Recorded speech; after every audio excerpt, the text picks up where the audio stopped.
Yo, what's up guys? I'm here hitting you up with a new video. So the patch notes came out and we can finally look at the skills for Izanami.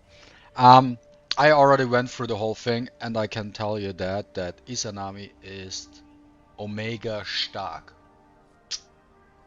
So her first skill basically is she does damage to one enemy based on her attack, gains immunity when having Hell's Hand, which is a gold rim buff by the way. This extra damage based on attack at the cost of all Hell Hands stacks. She has the strongest skill 1 in the game. Gaining immunity is the strongest S1 in the game, hands down. You cannot convince me otherwise. Ability 2 deals damage to all enemies based on attack, inflicts defense down when having Hell's Hand, deals extra damage based on attack at the cost of 1 Hell's Hand stack. AoE damage, which also has a 100% chance of landing a death break, is insane.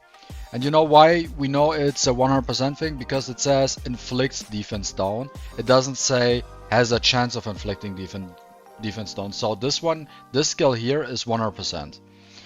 Ability 3 deals damage to all enemies 2 times based on attack. Multi-hit. The first hit inflicts deceased. The second hit reduces a certain percentage of enemies' max HP before dealing damage. So she has an HP cap effect. And after that, or before that, who knows, gains a certain number of Hell's Hand stacks based on the total number of enemy debuffs. Hell's Hand, undispellable, extends all Izanami's buffs at the start of her turn, stackable with a limit. That's insane.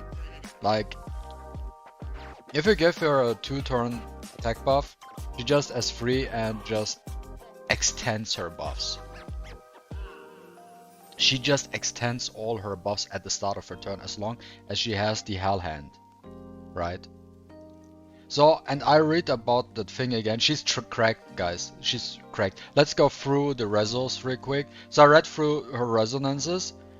She's an R0 unit. Like, R2 and R6 aren't even relevant. Even R4. Like, she's a complete R0 unit. So you can get her one single time and she works perfectly fine. Like, you could argue maybe R2 then, because then her skill 2 has a chance of dealing extra damage based on attack at the cost of 1 Hell's Hand stack, but do you really need it? That's the bigger question. And overall, looking at DPS as well, the best thing for a DPS Esper here in this sense is R5.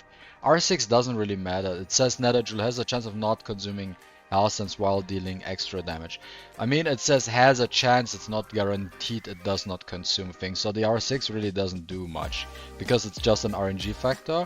And for DPS in general, R5 is good because of the extra stats at some certain point. But because that's just not realistically thinking, we just simply don't need it. So R0 is completely fine. Maybe R2 if you really want the extra damage on her S2, that's about it.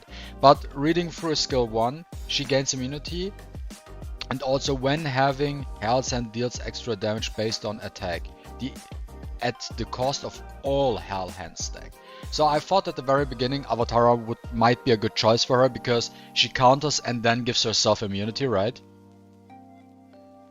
But the issue here is that she then loses all her Hell's Hand stacks, and that would be kinda bad, right? Because the Hell Hand stacks give you, like, they extend Izanami's buffs, so we don't want that to happen. So Avatara is not the right choice for her. Astralis might make sense, but you can also just go for a standard DPS build, which 100% works fine as well. And because she has debuffs, I can tell you she 100% her Ascension 4 will be 10% accuracy. 100% will be 10% accuracy. Then it will be crit rate, it will be accuracy, crit rate, and either speed or attack. That's what her Ascension will be like. Yeah, but Izanami definitely cracked. She will. I hope that I think the only question mark that's left here is her multipliers. If her multipliers are good, dude, wind meta is dead. Like, completely, she destroys wind. And finally, let's just hope the multipliers are good. Then we have the second one, the wind support, Ein Pata. I don't like her kit. Like, first skill, she has a chance of inflicting a crit rate down. Her skill 2 is gain standoff, grants shield to Ein's teammates. Except her shield strength is based on Ein's max HP. So basically, she gives herself a standoff and grants a shield to all your teammates based on her max HP, so you make her tanky, right?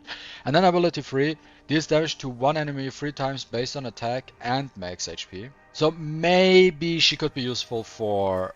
Because wait, 2 times, that does nothing. Yeah, I don't even know if she's that great for APAP. Each hit has a chance of inflicting defense down, then calls... Each hit has a chance of inflicting death down, then calls one random teammate to assist. So she death breaks something and then one random ally gets chosen to assist with her, so she's more like a PvE unit. Could potentially be useful for Fafnir, but who knows. And her R6 is granting shield change to granting Angst Blessing. Angst Blessing provides shield and increases resist. Yes, though, she could be useful for Fafnir. Maybe that's about. Maybe she's good for the upcoming events. Maybe she could be good for that because standoff, giving shield to everyone, landing a defense break, also assisting. Maybe she has, and also crit rate down. She might be something. She might be good for like the world boss and stuff like that. There's a potential that she's good for that. And then we have new features, which is they added, which is I like, added limited time avatar frames for the top 64 and the top 10 players in the world rankings of Knockout. Great thing here, getting more frames. Then the event, we already discussed that. Then we got this Withering Omen, which is basically the world boss where everybody has to attack this guy. Then obviously limit time echo for Izanami. We can pull her there. Which stones are obtained by blah blah blah blah. Yeah, this just basically say. Then a big thing, people. There's a big thing. Limited time probability up event for Una's Echo Shimmer. Energy. It's now your time to shine. It's now your time. Drop all your Shimmer records. Get the fucking Unas and move on with your life. For everyone who likes Unas, who really wants Unas, now is your time to drop your Shimmer records. That's your biggest chance now to get him. Fun fact though, I used the 50% rate up on Raven and I pulled a JJ. So 50% is still only 50%, but it's something. So it's your time now. Also, I will, if I have Shimmer records, I will pull 2 because I might get him as well, and then I have him R2, which is great, right? Then United Sounds, another event stuff, the Flaming Echo we discussed, just event goodies overall, nothing too crazy here, flashback stuff, Graffiti Wall where you get stuff, you get the skins, you can buy skins.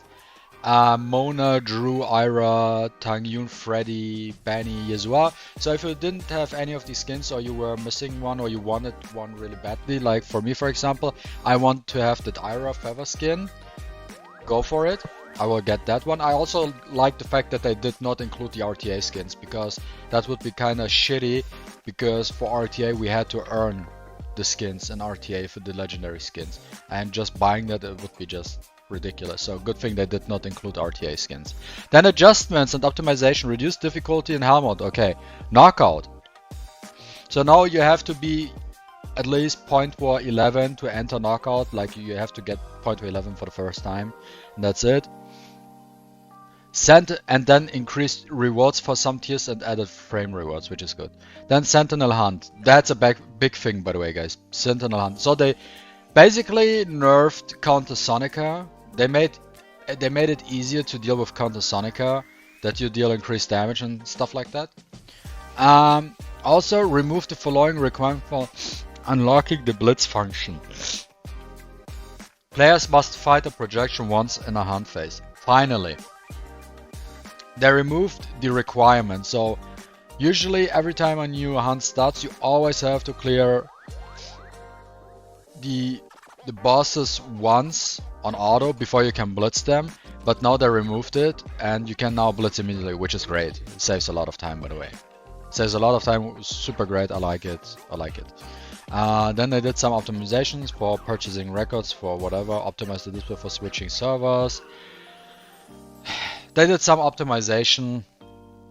Nothing too crazy. As per screen optimization, added rarity option and reset function to filter. Player will be able to filter by as per rarity. After resetting, all filtering and sorting will return to default, which is great that we can finally sort by rarity. That was a feature that was missing.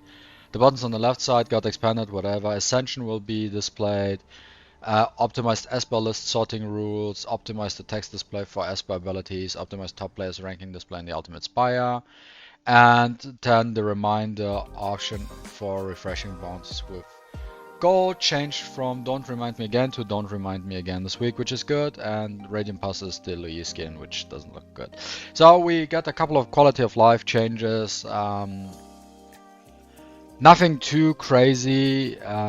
Goodie, it's basically a good event. You get stuff, some quality of life, not the quality of life I was expecting. For example, Kronos, his AI wasn't fixed or not mentioned here. And the biggest winner of this patch is Izanami. Like, she 100% Izanami is the big winner here.